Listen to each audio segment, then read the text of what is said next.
meeting to order. This is the October 21st meeting of the Miami Valley Communications Council.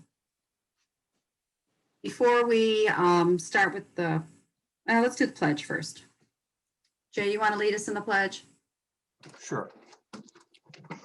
I pledge allegiance to the flag of the United States of America and to the republic for which it stands, one nation, under God, indivisible, with liberty Justice. and justice for all. Okay, thank you. Hey, Jenny, would you read off everybody who's here? Thank you. Those are on a video.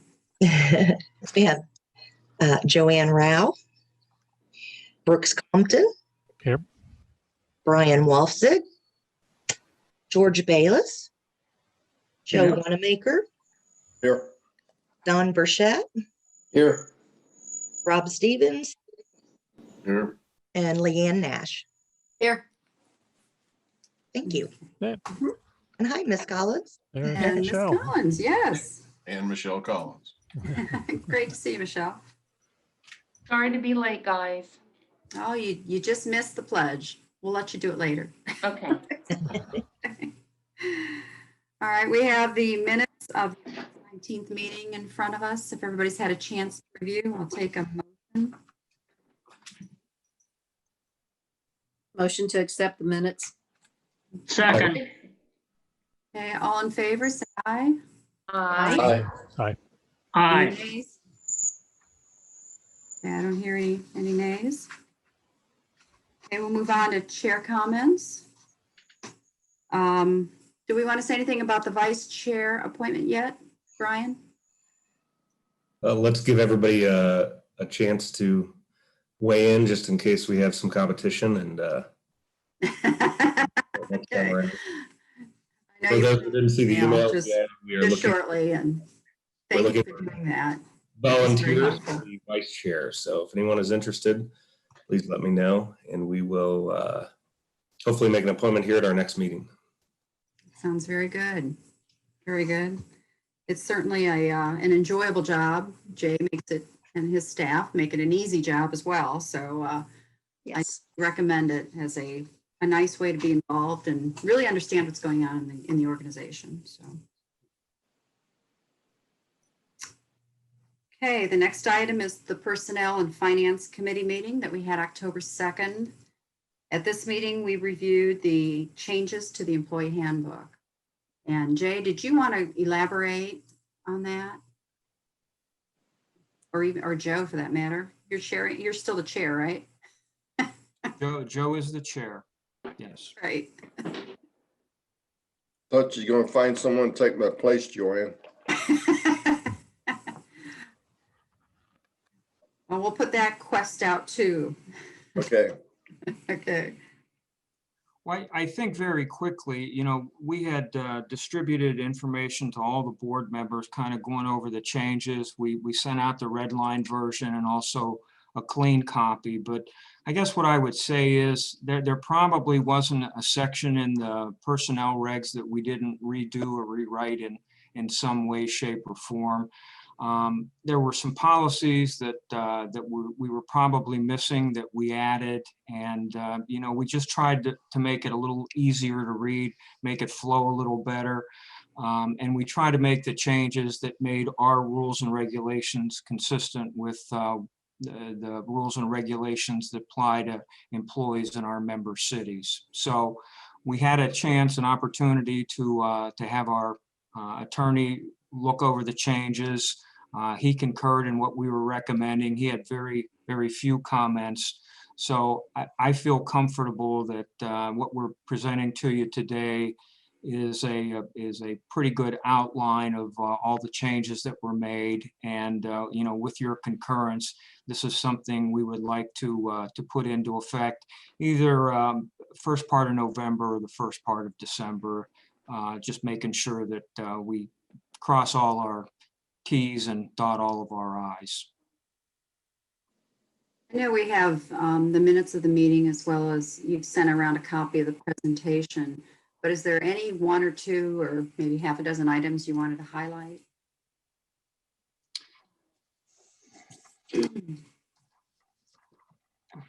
I guess, not really. I guess, again, we just wanted to try to make the regulations consistent with what the other cities are doing. In some cases, I think what we were doing here was maybe a little more generous or beneficial than maybe what some of our member cities were doing. So, we try to make those changes. For example, the probationary period, in most communities, that's 12 months. Here it was 6 months, so we bumped that up to 12 months.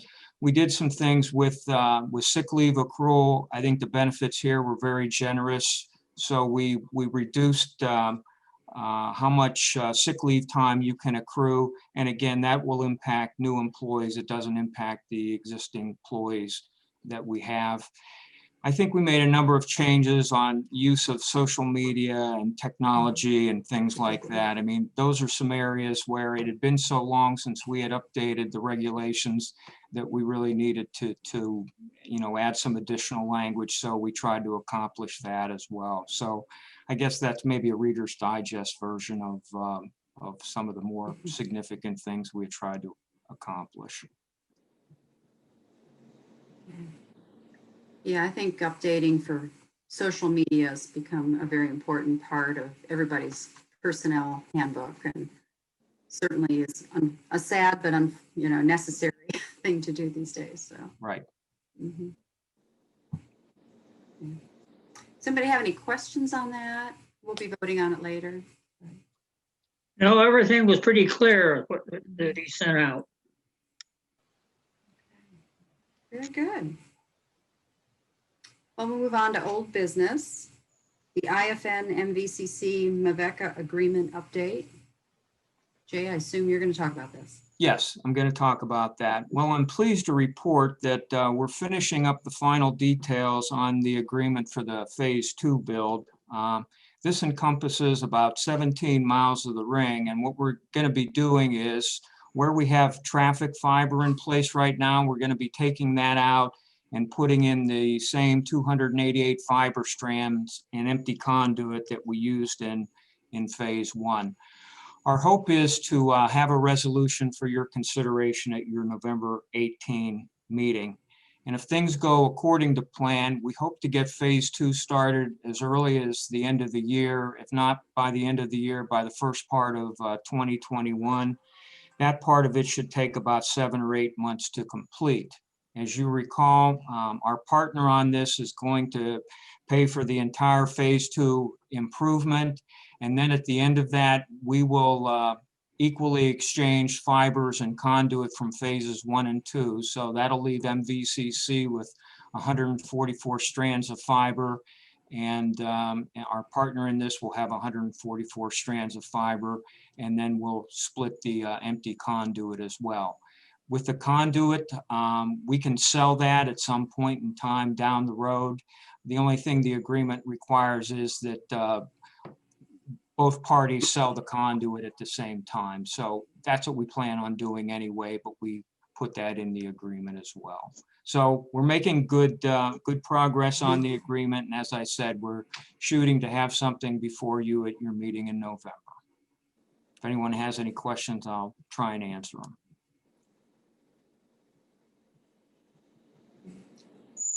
Not seeing any questions.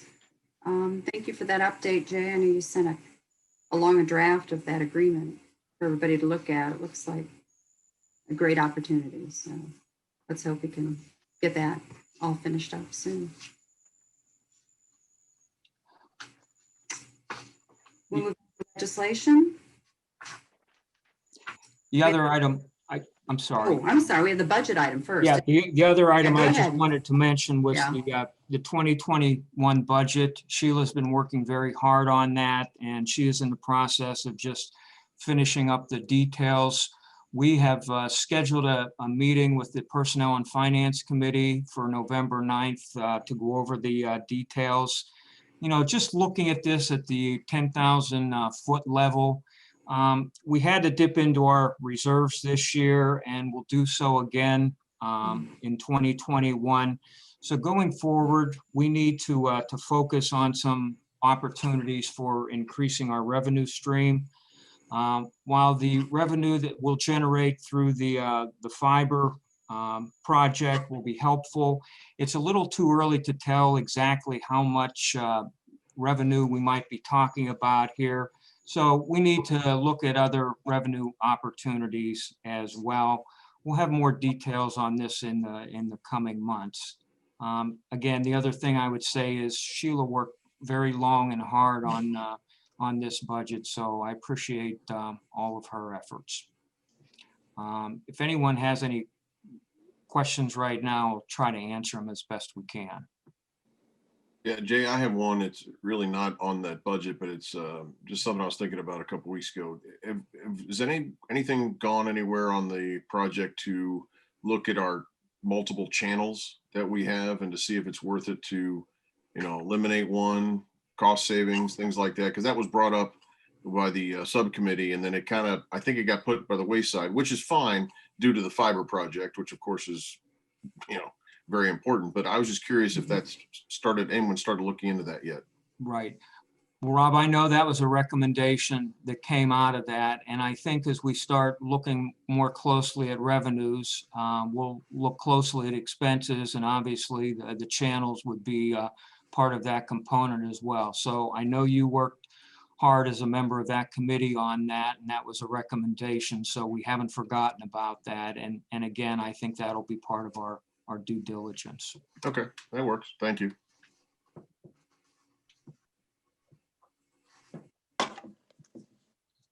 Okay. Thank you, Jay, and thanks Sheila for her hard work on that. Thank you. It's not easy, especially when you're dipping into revenues or reserves. So I'm going to move on to legislation. We have a resolution authorizing the purchase of a high definition video production switcher. Did you want to comment on that, Jay, before we vote?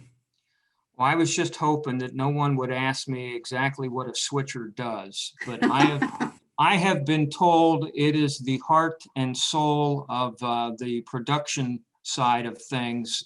That's where all the feeds come in, and then they're disseminated from there. So I guess that's about as technical as I can be. But what we are doing is we're taking one of our existing switchers and we're putting it in our production truck, because the switcher in our production truck is at the end of its useful life. So we're reusing equipment we already have. We're getting new equipment where we really need it. And we're also getting trade-in value on the one that we're taking out of our truck. So all of that is good. The reason this comes before you is because the cost is slightly more than what we can do on our own without board approval. So that's why it is before you. We did take a couple of quotes. I think the other quote was around $35,000. This quote was just a little bit over $25,000. So certainly we're going with the lowest and best bid on this. So I'll try to answer any other questions you might have. This is a budgeted item, and if you approve it, we'll probably order the equipment immediately. Okay. I move approval of resolution 2020-008. I'll second. Joe got that one. Okay, all in favor, please say aye. Aye. Aye. Any nays? Not hearing any, that motion passes. The next resolution is 2020-009, approving revisions and amendments to the Mvcc personnel policies and regulations. Motion to approve that. Move to approve resolution 2020-009. I'll second. It's been a resolution and a second. All in favor, say aye. Aye. Any nays? Not hearing any. That motion passes. Okay, business. We have a financial report from Sheila. Hi. Hi, Sheila. Finances. Revenues are coming in as expected in all the areas except interest, which across the board, the interest rates have gone down tremendously. Our expenses overall are in good shape. We're well below our budget for this year. So it's pretty much business as usual. Does anyone have any questions?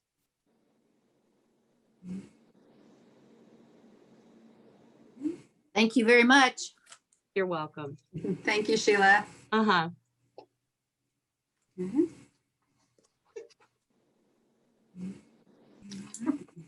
We'll move on to Executive Director's Report.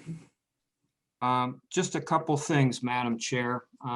More good news on the fiber front. I just wanted to make you aware that we have been having discussions with a local unnamed township that go all the way back to the end of last year, continued for the first 3 or 4 months of this year, then COVID hit. But we met earlier this week with those township officials, and they are going to work with us on a fiber project that's going to entail running fiber to their township administrative building and also one of their public works centers. This is about a $300,000 project that in all likelihood may be extended at a later date. I'm not at liberty right now to give you a whole lot of details on this, but just suffice it to say that this is another feather in our cap, and we're looking forward to this. And when you find out what township it is and the area where this is happening, you'll recognize that this is really a significant accomplishment. I think what we would like to do is, if we can get all the things in place at the same time, if we can piggyback on this phase 2 build and do this at the same time, that'll save everybody money along the way. So that's something that we would like to do and we will work towards. No guarantee that that will happen, but certainly that's at least in our thinking at this time. So again, it's good news, and it's another feather in our cap as we look to expand the fiber network.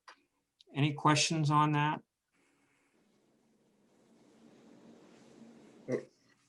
Great.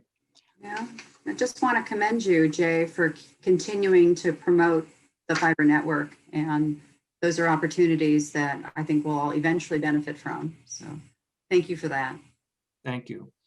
The only other thing I wanted to mention is that next week, Joanne and I are taking part in a virtual meeting to receive our Smart City Award for our fiber project.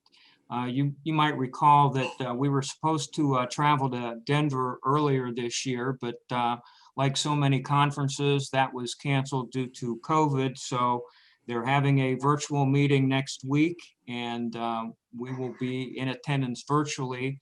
I want to recognize and thank Joanne and also Centerville City Manager Wayne Davis, who worked on a little video for us where they described our project.